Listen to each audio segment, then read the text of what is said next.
नमस्कार बच्चों, स्वागत है आप सभी का क्लास मोखा केमिस्ट्री क्लासेज। तो आज हम कक्षा 12 का ऑर्गेनिक का चैप्टर हेलो एल्केन तथा हेलो एरीन के बारे में अध्ययन करेंगे। तो सबसे पहले साथ में एक नोटबुक रखिए, क्योंकि जैसे जैसे मैं नोट्स बोल रहा हूँ, लिखवा रहा हूँ, आप नोट भी करते रहिए और जो भी समस्या होती हैं आप कमेंट कर सकते हो से संबंधित। तो देखें, स्टार्ट करें। तो बात करें हेलो एल्केन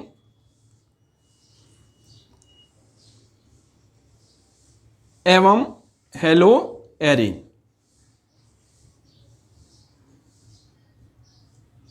तो हेलो एल्केन और हेलो एरीन क्या होते हैं? सबसे पहले, जब हाइड्रोकार्बन जैसे एल्केन के एक हाइड्रोजन परमाणु को हम किसी हैलोजन परमाणु के द्वारा प्रतिस्थापित कर देते हैं तो हमें क्या प्राप्त होता है? हेलो एल्केन प्राप्त होता है। जैसा आप देख सकते हो कि यहाँ से जो ये हाइड्रोजन है ये इस हैलोजन के द्वारा क्या हो रहा है? प्रतिस्थापित। तो हमें क्या प्राप्त हो जाएगा? Halo alkane. इसी तरह एरोमेटिक हाइड्रोकार्बन का हाइड्रोजन परमाणु जब किसी हैलोजन परमाणु के द्वारा प्रतिस्थापित होता है तो हमें हेलो एरीन प्राप्त होता है, और ये आपका है हेलो एल्केन। तो यहां जो X है, X यहां पे क्या है? हैलोजन परमाणु, फ्लोरीन, क्लोरीन, ब्रोमीन तथा आयोडीन, ये हो सकते हैं यहां पे। तो अब हम बात करें सबसे पहले इसका क्लासिफिकेशन, वर्गीकरण। तो वर्गीकरण के अंतर्गत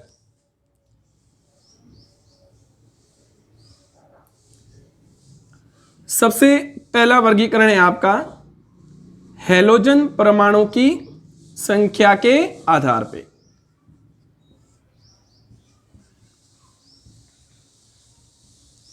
तो हैलोजन परमाणु की संख्या के आधार पे तो सबसे पहला है mono hello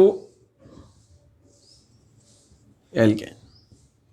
mono hello, mono का मतलब क्या होता है? एक। जब हेलो एल्केन के अंदर एक हैलोजन परमाणु उपस्थित होगा तो उसे हम क्या कहते हैं? Mono halo alkane. जैसे उदाहरण RCH2X, इसमें कितना हैलोजन परमाणु है? एक। इसी तरह RCH, इसमें भी एक हैलोजन परमाणु है।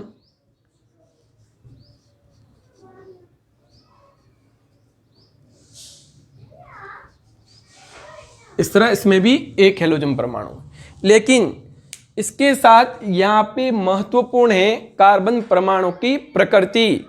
तो यहां जो ये कार्बन परमाणु है, ये कार्बन परमाणु आपका कौन सा है? प्राथमिक कार्बन परमाणु। और ये वाला कार्बन कैसा है? द्वितीय कार्बन परमाणु। और ये वाला कार्बन कैसा है? तृतीय कार्बन परमाणु। तो इसी आधार पे हम हेलो एल्केन या एल्किल हैलाइड को विभाजित करते हैं।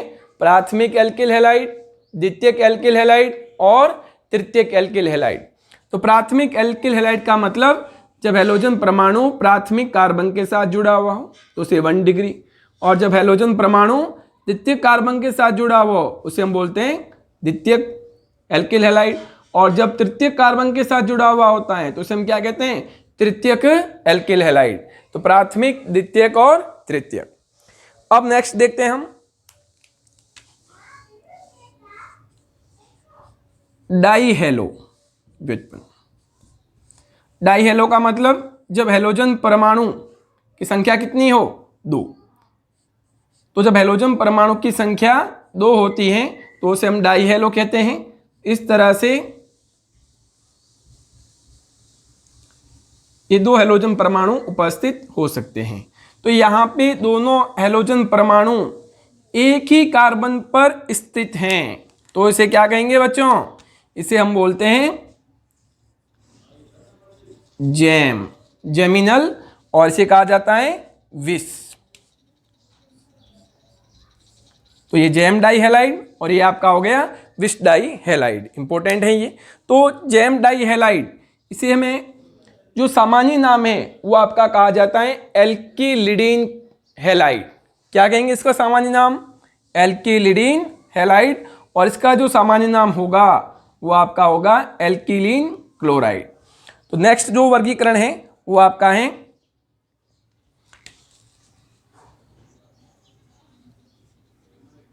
Try hello.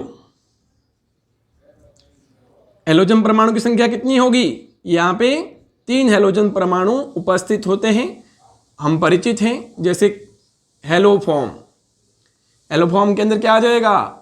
जैसे क्लोरोफॉर्म, आयोडोफॉर्म, ये सभी ट्राई हेलो एल्केन के अंतर्गत आते हैं। नेक्स्ट आपका हो गया टेट्रा हेलो वेचपन।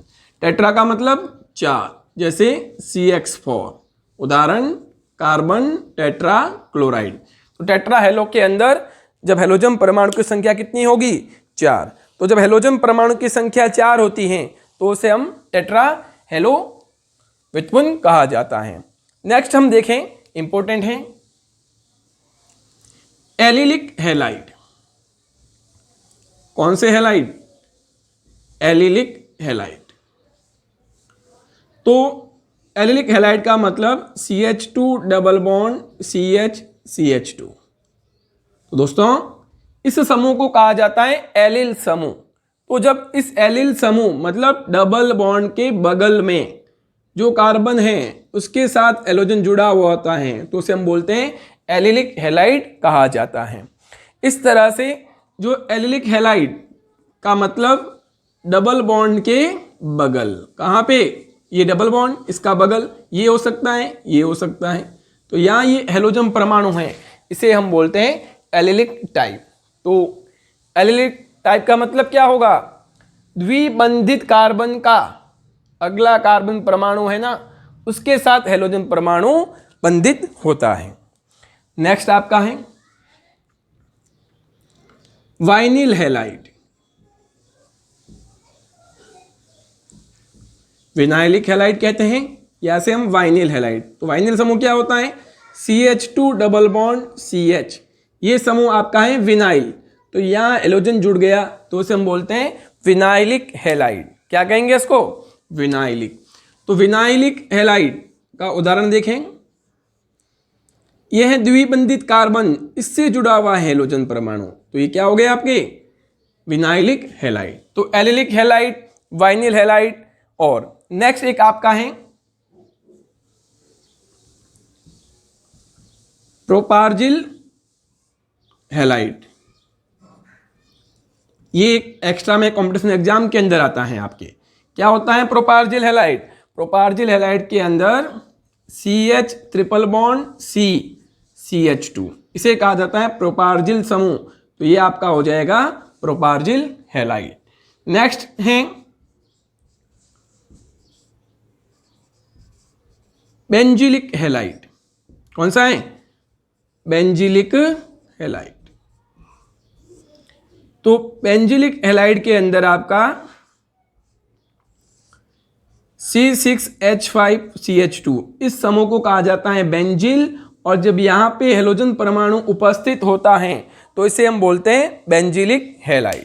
तो ये allylic halide, vinyl halide, propargyl halide, benzylic halide, ये सामान्य नाम काफ़ी प्रयुक्त किए जाते हैं। तो इन सामान्य नाम को हमें अच्छे से याद करना है क्योंकि यहाँ इन सामान्य नाम का IUPAC नाम पूछ लिया जाता है। जैसे उदाहरण एग्जाम में 1 नंबर का प्रश्न आता है कि एलिल ब्रोमाइड का IUPAC नाम लिखिए। तो ये आपका हो गया एलिल ब्रोमाइड। तो यहाँ पे IUPAC नाम क्या होगा? ये 1 नंबर कार्बन, 2 और 3। तो यहाँ इसका IUPAC नाम होगा 3 ब्रोमो प्रोपीन, 3 ब्रोमो 1 प्रोपीन या 3 ब्रोमो प्रोप 1इन। क्लियर? तो ये सामान्य नाम के साथ आपको IUPAC नाम का भी अच्छे से ध्यान रखना है क्योंकि ये भी पूछा जाता है। तो ये जो हेलो एल्केन तथा हेलो एरीन, इसमें अंतर क्या है? हेलो एल्केन के अंदर जो हेलोजन परमाणु बंधित होता है वो कार्बन का संकरण क्या होगा? sp3। देखें इधर, तो ये आपका है एरिल हैलाइड या हेलो एरीन। तो यहाँ पे ये जो कार्बन है, इस कार्बन का संकरण है sp2। कौन सा संकरण? sp2। और सामान्य एल्किल हैलाइड की बात करें तो यहाँ पे जो कार्बन का संकरण आपका है sp3। तो ये संकरण में अंतर होता है दोनों के अंदर। तो अब हम देखते हैं कि यहाँ पर जो CX बंध की प्रकृति है, तो CX बंध की प्रकृति बहुत ही इंपॉर्टेंट टॉपिक है। कार्बन हैलोजन बंध की प्रकृति।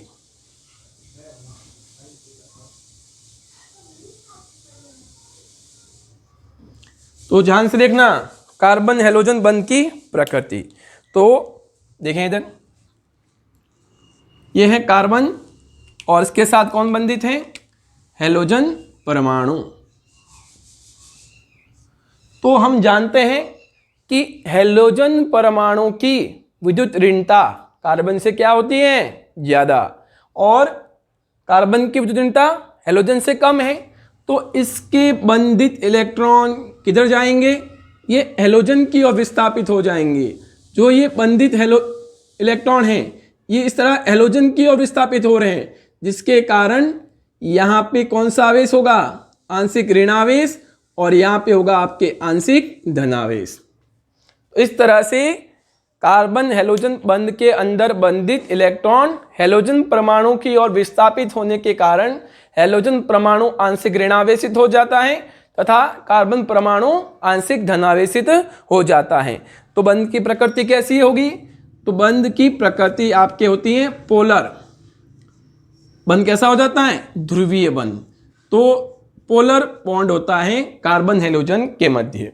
अब हम बात करें कि जो यहाँ पे द्विध्रुव आघूर्ण, द्विध्रुव आघूर्ण जो सा सूत्र होता है E/D।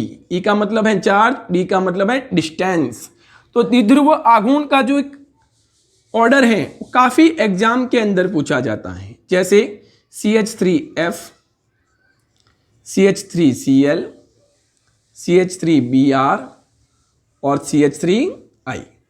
इसका द्विध्रुव आघूर्ण का क्रम बहुत महत्वपूर्ण है। ये काफी एग्जाम के अंदर आ चुका है क्वेश्चन। देखें तो यहाँ हमें क्या लगता है कि फ्लोरीन की विद्युत ऋणता ज्यादा होने के कारण इसका द्विध्रुव आघूर्ण ज्यादा होगा, लेकिन ऐसा नहीं है। यहाँ पे फ्लोरीन तथा क्लोरीन के मध्य विद्युत ऋणता में अंतर कम होता है, लेकिन कार्बन क्लोरीन के मध्य जो बंध की लंबाई है वो ज्यादा होने के कारण इसका द्विध्रुव आघूर्ण, क्लोरोमीथेन का द्विध्रुव आघूर्ण फ्लोरोमीथेन की तुलना में ज्यादा होगा। इस तरह से आपका ये ऑर्डर होता है, नोट कर लेना, क्योंकि ये इंपॉर्टेंट है, काफी एग्जाम के अंदर पूछा भी गया है। तो क्लोरोमीथेन का द्विध्रुव आघूर्ण फ्लोरोमीथेन से क्या होता है? ज्यादा होता है। यहाँ पे कौन से फैक्टर है?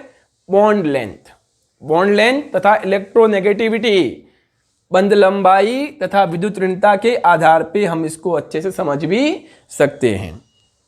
क्लियर? तो इस तरह से अभी हमने हेलो एल्केन क्या होते हैं उसका वर्गीकरण देखा है। अब हम नेक्स्ट क्लास के अंदर हेलो एल्केन के बनाने की विधियां, इसके बारे में अध्ययन करेंगे। अगर आपको वीडियो अच्छा लगा है तो मेरे चैनल को सब्सक्राइब कीजिए, और इससे संबंधित जो भी डाउट हैं आप हमें कमेंट कर सकते हैं। धन्यवाद।